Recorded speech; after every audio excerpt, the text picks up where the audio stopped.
Good morning everyone, welcome back to GK today. I hope आप सब बिल्कुल ठीक होंगे और आज हम डिस्कस करेंगे 17 और 18 ऑफ सितंबर के सबसे मोस्ट इम्पॉर्टेंट करंट अफेयर्स। चलिए अपना सेशन हम स्टार्ट करते हैं। फर्स्ट क्वेश्चन है, Varuna is the bilateral exercise between the navies of which two countries. आपको बताना है कि वरुणा कौन सी दो कंट्रीज के बीच की एक्सरसाइज है। तो यहाँ पे आंसर है इंडिया और फ्रांस। किस वजह से आजकल चर्चे में है? क्योंकि वरुणा एक्सरसाइज का जो 21st एडिशन है इस साल, इसका फेज 2 स्टार्ट हो चुका है अरेबियन सी में। ठीक है, और इसमें दोनों ही कंट्रीज से डिफरेंट तरह के गाइडेड मिसाइल फ्रिगेट्स पार्टिसिपेट कर रहे हैं। ना सिर्फ फ्रिगेट्स बल्कि टैंकर्स, मैरीटाइम पेट्रोल एयरक्राफ्ट और इंटीग्रल हेलीकॉप्टर्स भी मौजूद हैं। ठीक है, जो फर्स्ट एडिशन था इस एक्सरसाइज का वो हुआ था इंडिया के वेस्टर्न सीबोर्ड में। फाइन, तो याद रखिएगा वरुणा जो है ये एक्सरसाइज है इंडिया और फ्रांस कंट्री की। इसी के साथ अगर आपसे पूछा जाए कि एक्सरसाइज ईगल पार्टनर कौन से दो कंट्रीज के बीच की एक्सरसाइज है, ये भी आजकल चर्चे में है और ये ज्वाइंट मिलिट्री एक्सरसाइज है between USA and the country Armenia. Okay, तो लगभग 85 यूएस सोल्जर्स ऐसे हैं जो कि ट्रेन होंगे with 175 Armenian troops during this exercise. तो इसीलिए आपसे पूछा जा सकता है कि एक्सरसाइज ईगल पार्टनर यूएस और किस कंट्री के बीच की एक ज्वाइंट मिलिट्री एक्सरसाइज है। तो आंसर है आर्मेनिया। ठीक है, चलिए यहाँ पे कुछ डिफेंस रिलेटेड या फिर एक्सरसाइज रिलेटेड करंट अफेयर्स देख लेते हैं एक बार। The Indian army and Indian air force conducted a joint training exercise named as what. तो कल के लेक्चर में हमने देखा था कि इंडियन आर्मी और इंडियन एयरफोर्स मिलके एक ज्वाइंट ट्रेनिंग एक्सरसाइज कंडक्ट कर रहे हैं जिसका नाम है नभ शक्ति। ठीक है, विच country is the host of the multilateral tri service exercise bright star 23। Bright star 23 के लिए होस्ट कंट्री है इजिप्ट। ये सब लेटेस्ट करंट अफेयर्स हैं। Which country is the host of the sea cat 2023 defence exercise. Sea cat जो है ये organise किया था सिंगापुर ने। Which country is the host of Zayed Talwar 2023 exercise. याद रखिएगा जायद तलवार इंडिया और यूएई के बीच की एक्सरसाइज है और इस साल के लिए वेन्यू था UAE. Which country is the host of Malabar 2023 multilateral naval exercise. इसके लिए होस्ट था ऑस्ट्रेलिया। ऑस्ट्रेलिया एक और एक्सरसाइज की वजह से न्यूज में था जिसका नाम है तलिस्मान साबरे। ठीक है, और तलिस्मान साबरे ऑस्ट्रेलिया ने को होस्ट किया था अलॉन्ग विथ यूएसए कंट्री। ठीक है, तो ये कुछ इंपॉर्टेंट एक्सरसाइजेज हो गई हमारी। इसके अलावा एक तो और देख लेते हैं। फर्स्ट है यहाँ पे हैन कुआंग। हैन कुआंग एक्सरसाइज को होस्ट किया था कुछ दिनों पहले ताइवान कंट्री ने। फिर एक और एक्सरसाइज थी जिसका नाम है फैल्कन शील्ड 23। अगर आपसे पूछा जाए फैल्कन शील्ड 23 कौन सी दो कंट्रीज के बीच में होती है तो याद रखिएगा चाइना कंट्री और यूएई। फाइन, और इसके अलावा अगर हम बात करें ऑपरेशन शील्ड की तो इसको होस्ट किया था ब्राजील कंट्री में। फाइन, नेक्स्ट है विच city is the host of the first global symposium on farmers right. Farmers rights के ऊपर जो पहला ग्लोबल सिंपोजियम हो रहा है इसके लिए होस्ट सिटी कौन सी है आपको ये बताना है। तो president of India Droupadi Murmu ने इनॉग्रेट किया इनॉग्रल ग्लोबल सिंपोजियम को ऑन फार्मर्स राइट्स। कहाँ पे? Indian council of agricultural research के कन्वेंशन सेंटर पे। ये कहाँ पे लाई करता है? नई दिल्ली में। और इस इवेंट को ऑर्गेनाइज किया है secretariat of international treaty on plant genetic resources for food and agriculture, जो कि एक इंटरनेशनल ट्रीटी है, in collaboration with different type of Indian agricultural bodies. और इसके अलावा ध्यान रखने वाली बात यहाँ पे क्या है कि इंडिया पहली कंट्री है जिसने कि फार्मर्स राइट को इंक्लूड किया अपने protection of plant varieties and farmers right act के थ्रू। कब? 2001 में। ठीक है, तो सिंपली यहाँ पे याद रखिएगा कि जो पहला ग्लोबल सिंपोजियम है फार्मर्स के राइट्स के ऊपर, इसके लिए होस्ट सिटी रखी गई है नई दिल्ली। चलिए यहाँ पे क्विकली कुछ होस्ट एक बार रिवाइज कर लेते हैं। Which city is the host of transnational grid interconnections for one sun one world one grid conference. ये कॉन्फ्रेंस हुई थी नई दिल्ली में। Which city is the host of Bharat drone Shakti 2023। Bharat drone शक्ति के लिए होस्ट सिटी थी Ghaziabad. Which city is the host of ASEAN summit in 2023। 2023 में ASEAN की प्रेसिडेंसी एक्चुअली में है इंडोनेशिया के पास। ठीक है, विच city is the host of second edition of naval commanders conference 2023? Naval commanders conference का जो सेकेंड एडिशन हुआ है इस साल, इसके लिए होस्ट थी New Delhi. Which cities are the host of India's first two FIFA world cup 2026 qualifiers? यहाँ पे याद रखिएगा सिटी नहीं है बल्कि सिटीज हैं। तो दो सिटीज कौन सी हुई है? फर्स्ट है भुवनेश्वर और सेकंड है गुवाहाटी। गुवाहाटी असम में लाई करता है और भुवनेश्वर जो है ये उड़ीसा में है। ठीक है, नेक्स्ट क्वेश्चन है which Indian tennis player one the runners trophy in the US open doubles final? US open doubles final में कौन से टेनिस प्लेयर हैं जिन्होंने रनर्स ट्रॉफी जीती है, मतलब वो रनर अप रहे हैं? तो ये actually Indo Australian tennis pair है हमारा, जिसमें इंडिया की तरफ से हैं रोहन बोपन्ना और ऑस्ट्रेलिया की तरफ से हैं मैथ्यू एबडन। ठीक है, ये हार गए थे यूएस ओपन डबल्स के फाइनल में किनसे? राजीव राम एंड जो सैलिसबरी से। ठीक है, और याद रखिएगा राजीव राम और जो सैलिसबरी इसी के साथ पहला मेंस डबल पेयर है यूएस ओपन पे जिन्होंने 3 पीट अचीव करी है इन मोर देन 90 ईयर्स। ठीक है, तो यहाँ पे दो बातें बस याद रखने वाली हैं कि रनर अप रहे Rohan Bopanna along with Matthew Ebden, और जीते कौन है? तो ये हैं राजीव राम अलॉन्ग विथ जो सैलिसबरी। फाइन। अच्छा, इसके अलावा अगर आपसे पूछा जाए कि अलेक्जेंडर ग्रिश्चुक जो आजकल चर्चे में है, ये किस पर्टिकुलर स्पोर्ट से एसोसिएटेड है? तो ये जो है चेस खेलते हैं। कौन सी कंट्री को बिलोंग करते हैं? तो रशिया को। किस वजह से आजकल चर्चे में है? क्योंकि हाल ही में इन्होंने ब्लिट्स चेस टाइटल जीता है on the final day of Tata steel chess India tournament, और रशिया जो है ऑलरेडी 3 टाइम्स वर्ल्ड चैंपियन रह चुका है इस फॉर्मेट में, और इन्होंने compete किया था 5 कैंडिडेट्स टूर्नामेंट में। ठीक है, तो दो बातें याद रखिएगा, अलेक्जेंडर ग्रिश्चुक एक चेस प्लेयर हैं और कौन सी कंट्री को बिलोंग करते हैं? तो आंसर है रशिया। यहाँ पे चलिए कुछ स्पोर्ट रिलेटेड करंट अफेयर्स एक बार हम रिवाइज कर लेते हैं। तो 5 न्यूज़ यहाँ पे देखेंगे। सबसे पहली बात हम करेंगे 5th national wheelchair rugby championship. इसके बारे में हम क्या बात करेंगे? किसने जीता है इसको? याद रखिएगा महाराष्ट्र ने।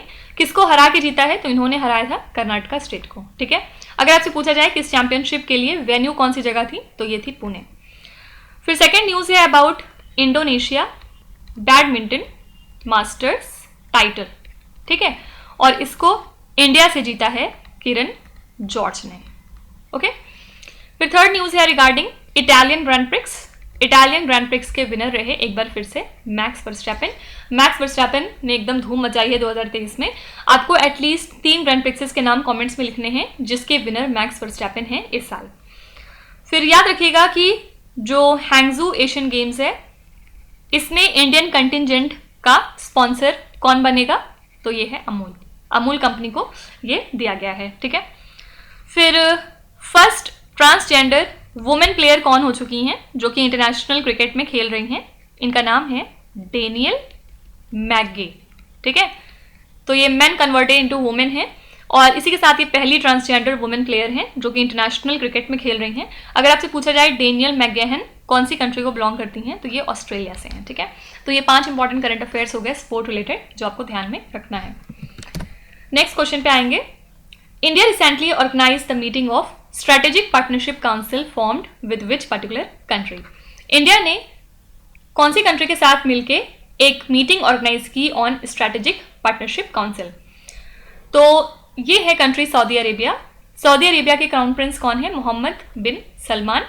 इन्होंने इंडिया के प्राइम मिनिस्टर नरेंद्र मोदी के साथ मिलकर एक लैंडमार्क समिट कंडक्ट की। इसी के साथ ये पहली मीटिंग है India Saudi Arabia strategic partnership council की, जो कि स्टैब्लिश हुआ था 2019 में। ठीक है, इसमें बेसिकली 2 तरह के मेन पिलर्स मौजूद हैं। फर्स्ट है ऐसी कमिटी जो कि काम करेगी political, security, social and cultural cooperation पे, और सेकेंड कमिटी काम करेगी इकोनॉमी एंड इन्वेस्टमेंट के मैटर्स में। फाइन, और दोनों ही कमिटीज़ में डिफरेंट तरह के लेवल्स हैं इंगेजमेंट के। तो दोनों नेशंस ने एग्री किया है कि वो $50 बिलियन तक का west coast refinery project initiate करेंगे। फाइन, तो हाल ही में इंडिया ने की मीटिंग कंडक्ट की है सऊदी अरेबिया के साथ। यहाँ पे सऊदी अरेबिया के बारे में 2 न्यूज़ देखेंगे जिसकी वजह से सऊदी अरेबिया आजकल चर्चे में है। सबसे पहली बात यह है कि हाल ही में हमने मतलब इंडिया ने सऊदी अरेबिया के साथ मिलके एक मेमोरेंडम ऑफ अंडरस्टैंडिंग साइन कर लिया है ऑन एनर्जी कोऑपरेशन। कहाँ पे साइन किया? नई दिल्ली में।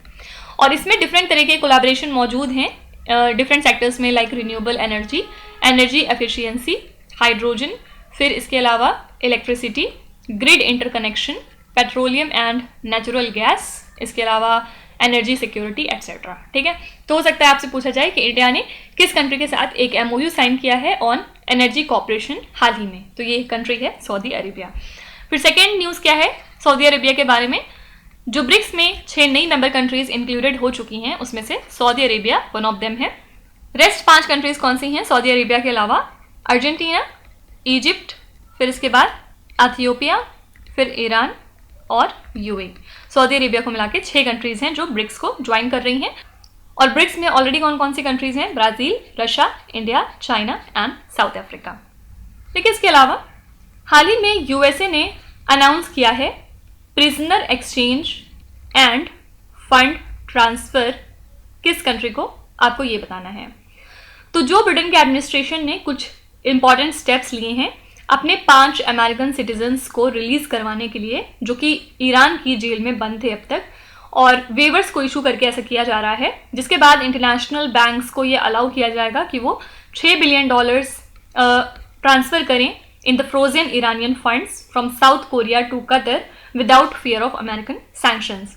बदले में US क्या चाह रहा है? तो बदले में जो US है वो 5 ईरानियन सिटीजन्स को रिलीज़ करेगा जो कि अब तक US में मौजूद थे। तो इसी के साथ दोनों ही कंट्रीज़ के बीच में जो डिप्लोमेटिक रिलेशंस हैं वो मजबूत हो रहे हैं। ठीक है, तो अगर आपसे पूछा जाए कि USA ने prisoner exchange end fund transfer announce किया है किस कंट्री के साथ, तो आंसर है ईरान।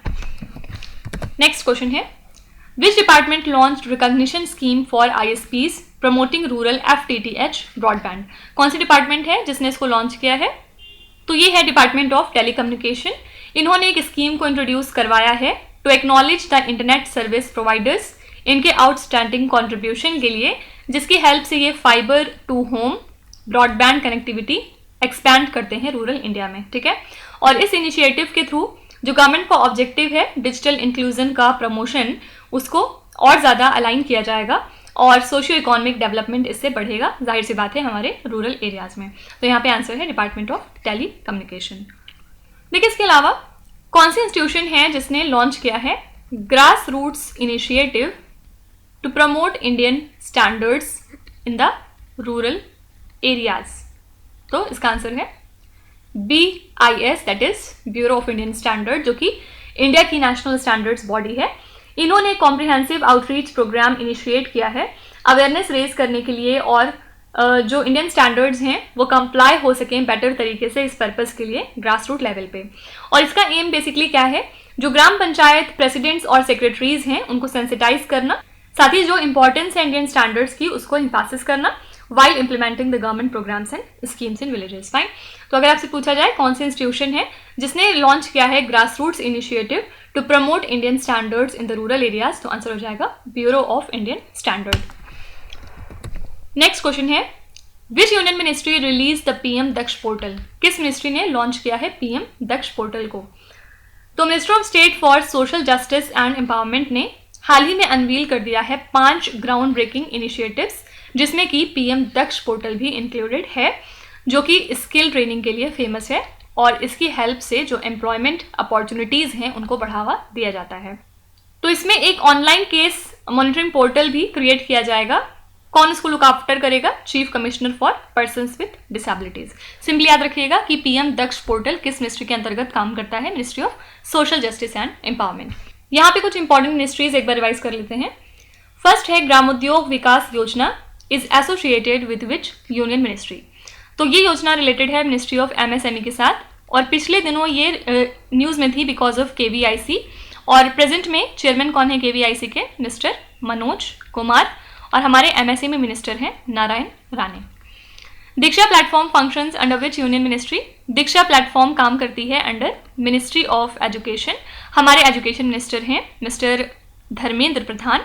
और दीक्षा का फुल फॉर्म अगर आपसे पूछा जाए तो digital infrastructure for knowledge sharing. क्या बताया? Diksha stands for digital infrastructure for knowledge sharing. Which union ministry launch the Mera bill Mera Adhikar scheme? ये स्कीम है मिनिस्ट्री ऑफ फाइनेंस की, जिसकी मिनिस्टर हैं Nirmala Sitharaman. As per the youth affairs and sports ministry, how many Khelo India centres will be established within a year? तो इस ministry के मुताबिक लगभग 1000 सेंटर्स को एस्टैब्लिश कर दिया जाएगा 1 साल के अंदर अंदर। विच union ministry extended the deadline for enabling Aadhaar based payment for Mahatma Gandhi national rural employment guarantee act workers? तो यहाँ पे आंसर है मिनिस्ट्री ऑफ रूरल डेवलपमेंट। ठीक है, पहले जो है ये डेडलाइन कितनी थी, 1 सितंबर तक, लेकिन अब इसको बढ़ा के कर दिया गया है 31 दिसंबर तक। और याद रखिएगा ये 5वीं बार है जब इसकी डेडलाइन को बढ़ाया गया है। नेक्स्ट है, India launch infrastructure financing bridge along with which country? India ने एक इंफ्रास्ट्रक्चर फाइनेंसिंग ब्रिज लॉन्च किया है, किस कंट्री के साथ मिलके, आपको ये बताना है। तो इंडिया और यूके ने मिलके अनाउंस किया है एक इंफ्रास्ट्रक्चर फाइनेंसिंग ब्रिज, जिससे कि मेजर इंफ्रास्ट्रक्चर प्रोजेक्ट्स को फैसिलिटेट किया जाएगा। और दोनों नेशंस ने एग्री किया है कि वो इन्वेस्टमेंट नेगोशिएशंस को कंडक्ट करेंगे with goods negotiations as part of their free trade agreement discussion. ठीक है, तो इंडिया ने इंफ्रास्ट्रक्चर फाइनेंसिंग ब्रिज हाल ही में लॉन्च किया है यूके कंट्री के साथ मिलकर। ठीक है, इसके अलावा आजकल international tribunal for the law of sea काफ़ी ज़्यादा चर्चे में है। सबसे पहले बात करते हैं किस वजह से। यहाँ पे एक केस आया है बाय 9 स्मॉल आइलैंड स्टेट्स, जो कि दुनिया के जो ओशंस हैं उनको प्रोटेक्ट करने की बात कर रहे हैं, और वो ये जानना चाहते हैं कि जो क्लाइमेट चेंज की वजह से डिवास्टेटिंग इम्पैक्ट ओशंस के ऊपर पड़ रहा है वो कितना सही है या वो कितना ज़्यादा हार्मफुल है। ठीक है, तो हो सकता है आपसे पूछ लिया जाए कि international tribunal for the law of the sea कब फाउंड हुआ था, तो याद रखिएगा 1982 में। कहाँ पे फॉर्म हुआ था? जमाइका कंट्री में। ठीक है, तो ये जानना चाहते हैं कि जो कार्बन डाइऑक्साइड एमिशंस हैं जो ओशंस एब्जॉर्ब करते हैं, क्या वो पोल्यूशन है कि नहीं, या फिर अगर पोल्यूशन है तो क्या नेसेसरी स्टेप्स हैं जो कंट्रीज ले रही हैं उनको प्रिवेंट करने के लिए। ओशन इकोसिस्टम जाहिर सी बात है कि इंपॉर्टेंट रोल प्ले करते हैं ऑक्सीजन प्रोडक्शन में और कार्बन एब्जॉर्प्शन में, लेकिन जो इंक्रीजिंग एमिशंस हो रहे हैं पूरी दुनिया में उसकी वजह से मरीन लाइफ काफ़ी ज़्यादा अफेक्टेड हो रही है by warming and acidifying sea waters. ठीक है, तो इसी वजह से 9 स्मॉल आइलैंड स्टेट्स ने इस ट्राइब्यूनल में जाके अपनी अपील दर्ज कराई है। फिर इसके अलावा हाल ही में शांति स्वरूप भटनागर अवार्ड्स को प्रेजेंट किया गया है 2022 के लिए, और 1 साल के बाद ऐसा हो रहा है क्योंकि कोविड की वजह से डिले हो गया था। इसमें जो है साइंटिस्ट को रिकॉग्नाइज किया जाता है जो अंडर 45 ईयर्स ऑफ एज में होते हैं, और हाल ही में ये प्रेजेंट किया गया अवार्ड 12 एक्सेप्शनल रिसर्चर्स को डिफरेंट साइंस की फील्ड्स में। ठीक है, और इस अवार्ड को अनाउंस किया गया during the launch of 1 week 1 lab programme. इसके बारे में हमने पीछे पढ़ा है।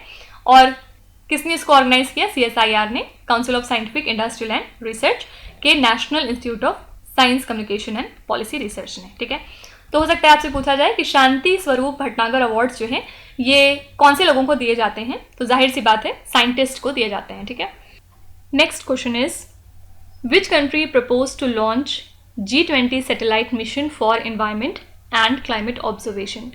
किस कंट्री ने हाल ही में प्रपोज किया है कि हमें एक G20 सैटेलाइट मिशन लॉन्च करना चाहिए, किस लिए? For environment and climate observation.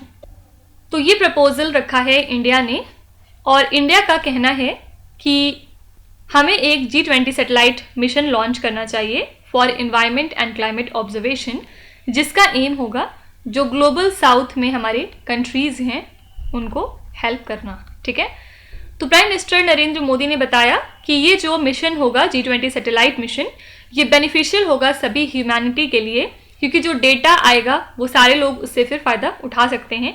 जिस तरह से हमारा सक्सेसफुल चंद्रयान मून मिशन रहा, जिसमें जो भी अब हमें फैक्ट्स एंड फिगर्स पता चल रहे हैं उसकी हेल्प से मून से रिलेटेड, वो पूरी दुनिया को ओवरऑल हेल्प करेंगे। ठीक है, तो यहाँ पे आंसर है इंडिया। चलिए यहाँ पे कुछ चीज़ें डिस्कस कर लेते हैं रिगार्डिंग G20। सबसे पहली न्यूज़ है about India middle east Europe economic corridor. इसके बारे में हमने कल पढ़ा था, और जो G20 की समिट हुई थी हाल ही में नई दिल्ली के अंदर, उसमें बहुत सारी कंट्रीज़ ने ये एग्री किया है। साथ ही एक मेमोरेंडम ऑफ अंडरस्टैंडिंग साइन किया गया कि India middle east Europe economic corridor establish होना चाहिए, और ये बेसिकली एक तरह से नेटवर्क होता है ट्रांसपोर्ट कॉरिडोर्स का, जिसमें डिफरेंट तरह की रेलवे लाइंस और सी लेन्स मौजूद होंगे, ताकि हमारा जो इकोनॉमिक इंटीग्रेशन है between Asia, Arabian gulf and Europe वो प्रमोट हो सके। ठीक है, याद रखिएगा ये इनिशिएटिव पार्ट है हमारे partnership for global infrastructure investment का। तो अगर आपसे पूछा जाए कि India middle east Europe economic corridor किस समिट के अंतर्गत फॉर्म किया जा रहा है, तो आंसर है G20। ओके, फिर इसके अलावा कौन सी कंट्री या ब्लॉक है जो हाल ही में एडमिट हो चुका है as the permanent member of G20। इसके बारे में भी हमने कल ही पढ़ा है। ये है अफ्रीकन यूनियन। अफ्रीकन यूनियन जो है अब इसको परमानेंट मेंबरशिप मिल चुकी है G20 की during the 18th G20 heads of state and government summit, जो कि नई दिल्ली में हुई थी। ठीक है, टोटल अफ्रीकन यूनियन में 55 अफ्रीकन स्टेट्स होते हैं और इसको इस्टेब्लिश किया गया था 2002 में। ओके, फिर इसके अलावा G20 के बारे में एक और न्यूज़ है। G20 ने हाल ही में डिक्लेयर किया है कि वो क्रिएट करने वाले हैं एक working group on empowerment of women. ठीक है, जिससे कि हमें जो ब्रिज है जेंडर गैप का, उसको टैकल करने में आसानी मिलेगी। इसके अलावा G20 समिट से रिलेटेड एक और टर्म है जिसका नाम है GBA। ये क्या है? Global biofuel alliance. इसको भी ऑफिशियली लॉन्च किया गया इसी समिट के दौरान, जो कि नई दिल्ली में हुई थी, और इसका एम है इंटरनेशनल कोऑपरेशन को प्रमोट करना और सस्टेनेबल बायोफ्यूल का जो यूज़ है उसको बढ़ावा देना। साथ ही जो ग्लोबल लेवल पे बायोफ्यूल का ट्रेड है उसको फैसिलिटेट करना और टेक्निकल सपोर्ट प्रोवाइड करना फॉर नेशनल बायोफ्यूल प्रोग्राम। ठीक है, तो इस अलायंस को टोटल 9 कंट्रीज ने इनिशिएट किया था और इसमें 2 कंट्रीज जो हैं ऑब्जर्वर कंट्रीज थी, कनाडा और सिंगापुर। हो सकता है आपसे पूछा जाए कि GBA का फुल फॉर्म क्या है जिसको लॉन्च किया गया as a part of G20 summit, तो आंसर है ग्लोबल बायोफ्यूल अलायंस। तो ये कुछ इंपॉर्टेंट न्यूज़ थी रिगार्डिंग G20 की समिट जो हाल ही में नई दिल्ली में हुई थी। नेक्स्ट क्वेश्चन है, which state approved a permanent housing scheme for displaced people and extended the disturbed area status of the state? कौन सा स्टेट है जिसने डिस्प्लेस लोगों के लिए एक परमानेंट हाउसिंग स्कीम को लॉन्च किया हुआ है और जो डिस्टर्ब्ड एरिया का स्टेटस है स्टेट के लिए उसको और ज़्यादा एक्सटेंड कर दिया है? तो हमने देखा था कि ये केओस मणिपुर में चल रहा था और यही रीज़न है कि मणिपुर की कैबिनेट ने एक परमानेंट हाउसिंग स्कीम को अप्रूव किया है वहाँ पे डिस्प्लेस्ड लोगों के लिए। इसके अलावा स्टेट कैबिनेट ने जो डिस्टर्ब्ड एरिया का स्टेटस था स्टेट के लिए उसको भी एक्सटेंड कर दिया है। तो याद रखिएगा ये स्टेट है मणिपुर। चलिए कुछ इंपॉर्टेंट स्टेट्स देखते हैं जो आजकल चर्चे में है। फर्स्ट है, which state is set to release a dictionary for its regional dialect? इसका आंसर है Uttar Pradesh. Mukhyamantri Ladli Behna Awas Yojana is associated with which Indian state? ये जो योजना है ये मध्य प्रदेश स्टेट की है। National e Vidhan application project was launched at which states assembly? इसको लॉन्च किया गया था गुजरात में। विच स्टेट और the union territory launch the mob lynching victim compensation scheme? Again answer is Madhya Pradesh. Which state passed a resolution declared Poila Baisakh as state foundation day? इसका answer है West Bengal. कोई भी अगर यहाँ पे इन क्वेश्चंस को डिटेल में पढ़ना चाहता है या डिटेल में समझना चाहता है तो वो हमारे सैटरडे वाले लेक्चर को रेफर कर सकता है, वहाँ पे आपको ये सारे ही क्वेश्चंस मिल जाएंगे। लास्ट क्वेश्चन है, drought early warning system is a real time drought monitoring platform operated by question mark? Drought early warning system एक तरह का real time drought monitoring platform है। इसको कौन ऑपरेट करता है आपको ये बताना है। एक्चुअली जो फर्स्ट वीक था सितंबर 2023 का, इसमें इंडिया का जो लैंड एरिया है उसका 30% ऐसा था जिसमें डिफरेंट तरह के ड्रॉट हमें देखने को मिले और ये एक बहुत बड़ा चैलेंज साबित हुआ फार्मर्स के लिए और हमारी फूड सिक्योरिटी के लिए।